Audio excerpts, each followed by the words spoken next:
Welcome, welcome. I don't know if we have anybody actually watching. Ugh. This probably will not be a long one. I have other stuff to do, and I am just, I don't know, not feeling it. I did a whole lot of video work today. So, plus, I mean, let's face it, we've got a topic, and until we know more, until we see what goes on afterward, we're kind of in like step one, and we'll see what happens with step two and three and four, and so on. So, first, a little administrative stuff. If you're watching this after the fact, if you like this video at all, because my lives are very free form, all over the place, go consider subscribing. Consider signing up on Patreon, liking videos, all that jazz, doing comments. Pretty much if you like or dislike a video, it has the same result. It basically tells YouTube that you paid attention, you gave a shit. And they basically show that video to more people. They don't care whether you liked it or not. They just care that you cared enough to say something one way or the other. And yes, we have hot chocolate. So, some other administrative stuff before we get going, since I'm still a minute early. The Social Blade application, the website that keeps track of, say, your Instagram account, your YouTube account, and all that. Well, it's very strange because I'm slipping in my group, like, relative to other channels. My subscribers are not growing as fast right now. My content viewing has not been great. It's my total number of views. I haven't been putting out videos that have been super popular. I kind of itch my leg. Just haven't. That haven't had any go viral. The last thing that went viral was the Supreme Court leak. That they got caught, right? Oh wait, no. So kind of ironic that that's what today's video is. Not the leak, but more Supreme Court stuff. But despite all my stats slipping, and like all my placements and rankings for things not being as good, my overall score went to a B minus from a C. It was a C plus for a long time, and now I'm a B minus. I'm guessing it's total subscribers and total videos doing that, because just you're a more established channel, you have hung around longer, you have more content, so on and so forth. That's all I can think of, because like my ranking for subscribers, my rankings for views, and so on, have all slipped relative to the other channels in my category. And the categories are not great. The categories are, like, I think I'm people and blogs for Social Blade, because there is no category for gun tubers. So, I mean, hell, there's no category for us on here on YouTube either. They don't want us here, and they don't want to bother creating a category for this kind of content. There's no category for like fishing channels either. I don't know what they categorize them as, but I'm guessing people and blogs. It's very silly that I'm in the same category as like Casey Neistat. Like, what we don't have anything in common content wise. Why are we in the same block? So we have some folks watching. Let's get into it. So if you're not aware, the Supreme Court had a decision today on Coke and Nash against New York State. And as people leave, it's hysterical.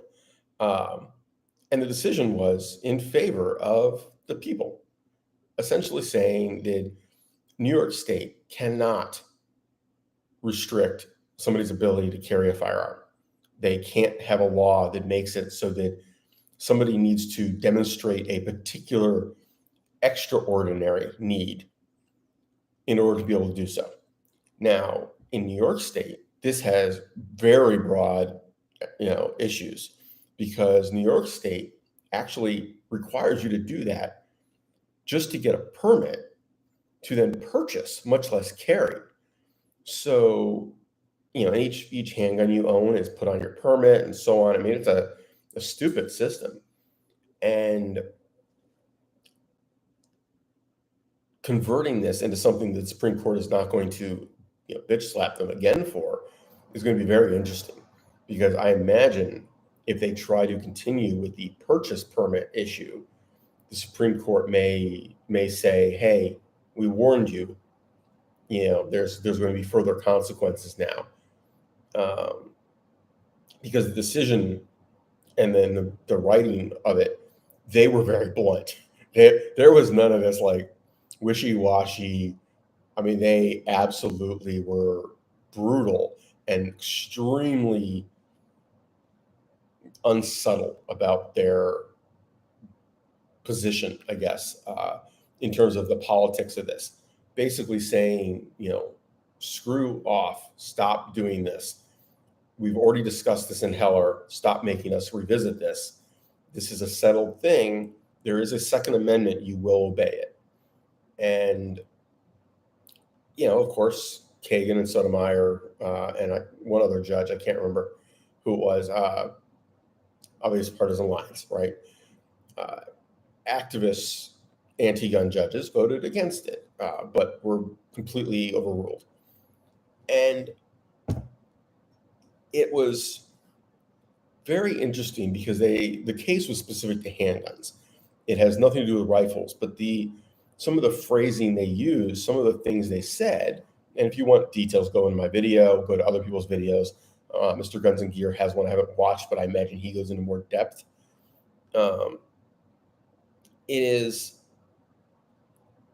certain parts are specific to handguns, but then other areas, they're basically saying the Second Amendment applies to individuals and guarantees their right to own, carry, and be in public with firearms.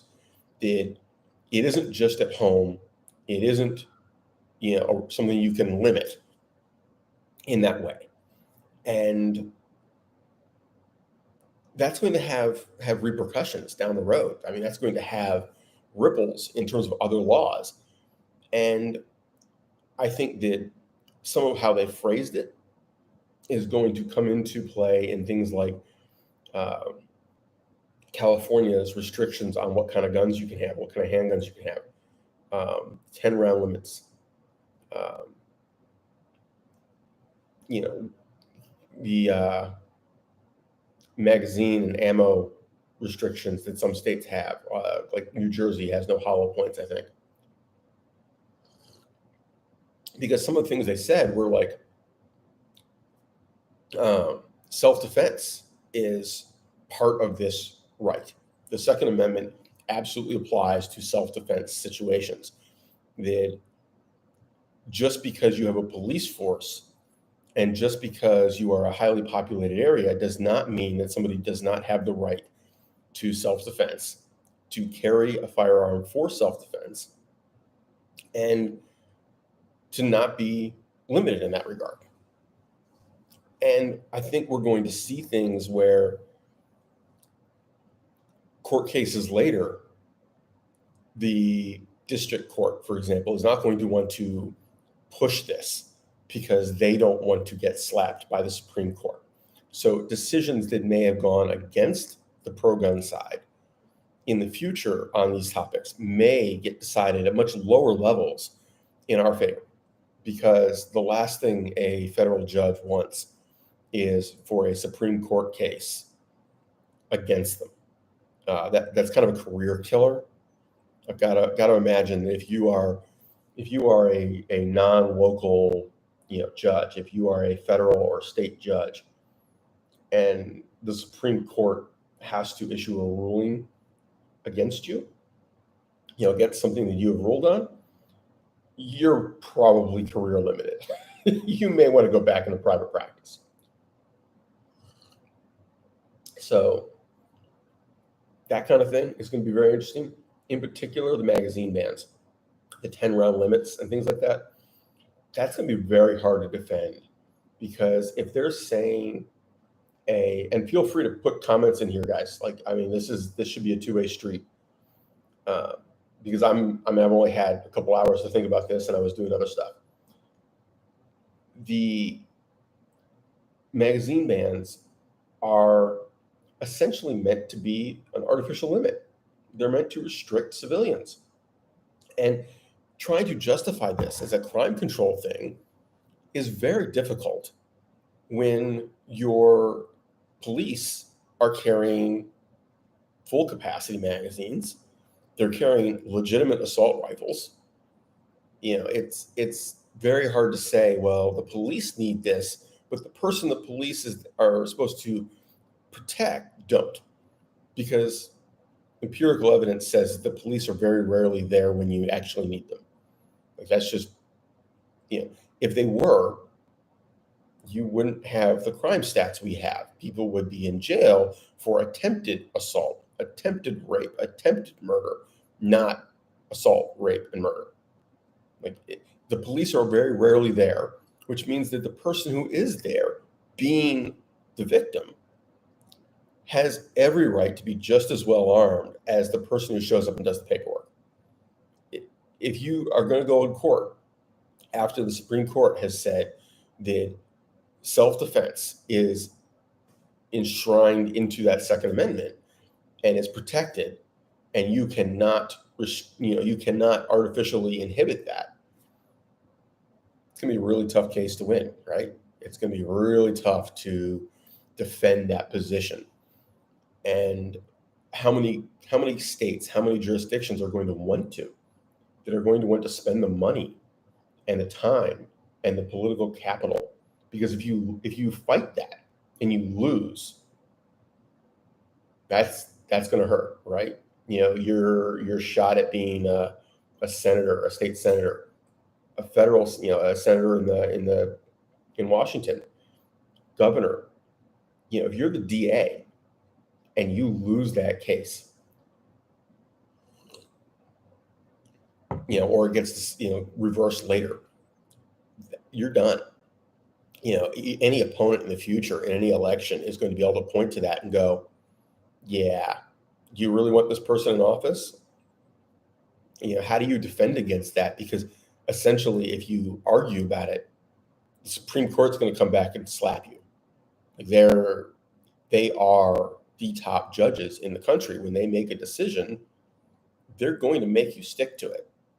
They don't seem to do it to federal agencies. The ATF seems to get away with a lot. The FBI seems to get away with a lot.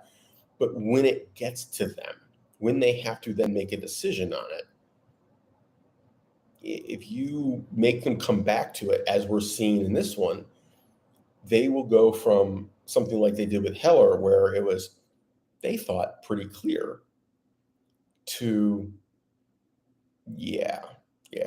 I mean, it was only a few pages long, and the language in it was extremely blunt. I don't think I've ever seen a Supreme Court decision on such a key fundamental topic where they put so much into so few words. Usually it's a little more wordy, there's a little more legalese. They really threw all that out. They didn't want any legal loopholes. They basically said, this is not acceptable. This is why. And then there was a whole lot of historical precedent stuff and things like that. But for the most part, they were laying it out so that they didn't have to revisit it. Hiccups.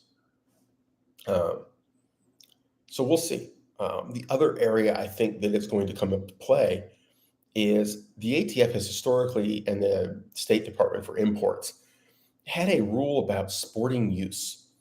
You can't import it unless it has sporting use. If it does not qualify under that exemption, you can't import it. And they use this very, very roughly.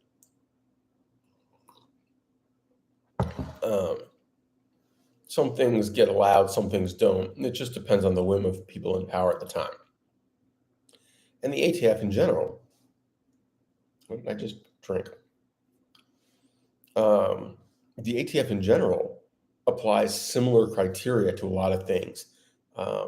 The anti-gunners outside of the government will say, what do you need that for? It's not for hunting. Well, we can argue on our own all day long that, it's not about hunting. Supreme Court literally just gave you a couple damn good quotes. And this isn't a decision from 1960. This isn't old. This isn't, the Federalist Papers. This is a decision in 2022.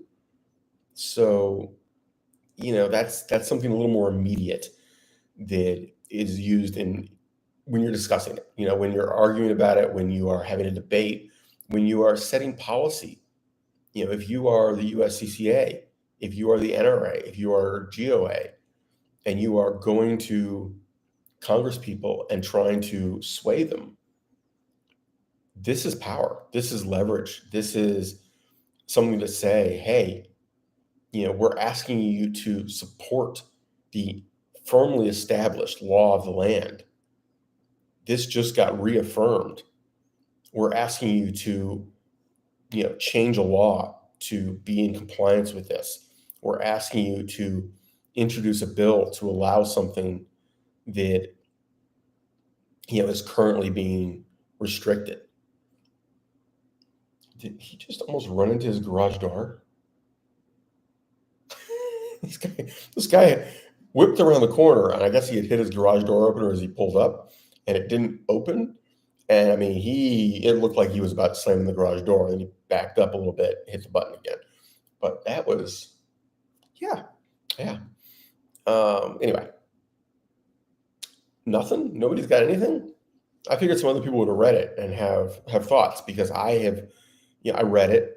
I read 90% of it. I didn't read everything word for word. Put together my video, got that up there, and then had to get on with my day.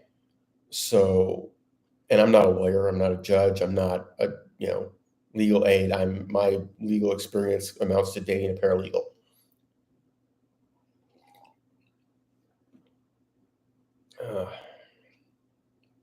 And my sister's married to a lawyer who doesn't practice law.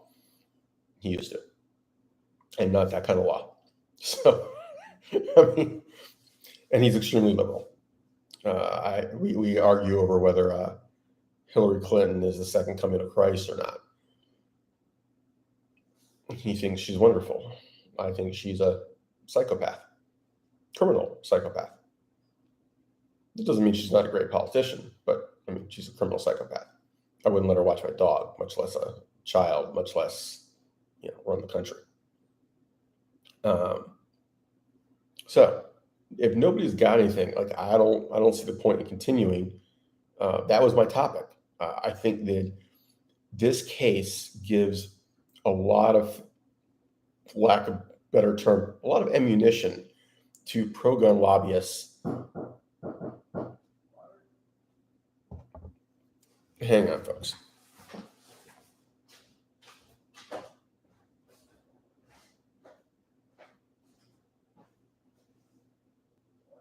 No, I'm good.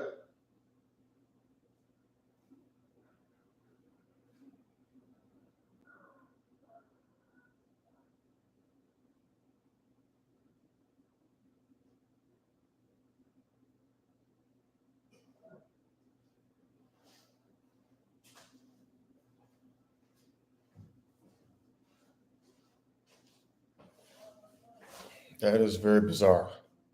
There's somebody coming around asking about water with a clipboard. There's two of them. They can kiss off. This is a gated apartment complex, and I don't know what the fuck they're doing at 7:00 at night doing this. I may be complaining to my management here. But yeah, I think that if you are, say, GOA, and you are pushing with Congress to get something repealed, if you are pushing with a state legislature to get laws repealed, this is solid ammunition, because those people go path of least resistance. What is their angle? What is best for them? Not really the state. It's what's best for them. What is going to get them reelected? What gives them political capital? And bucking the system when the Supreme Court has said something and made a decision is risky. It's dangerous. It is the kind of thing where you can be extremely career limited if they decide to do that to you. It's the media can get away with it. The media can bitch about this all they want. They may find themselves not able to, get quotes and interviews and such. But for the most part, the Supreme Court is not going to block out a group. They will block out an individual. So the station or media outlet can always get somebody. I'd love to know what these guys are doing. They're literally going door to door, but all they're saying is water. But they're standing there with a clipboard, and I had a water bottle. And like, if you need water here, get the fuck out. Like, we're not a public facility here. Very strange. This is why you keep a gun handy.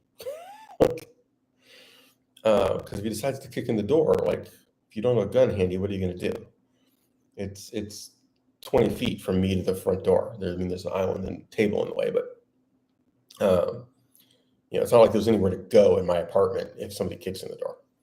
So anyway, that is going to be it. Nobody's got any comments. Nobody's got any thoughts. So I'm going to call it a night and get on with life. I'm working on the video for Saturday.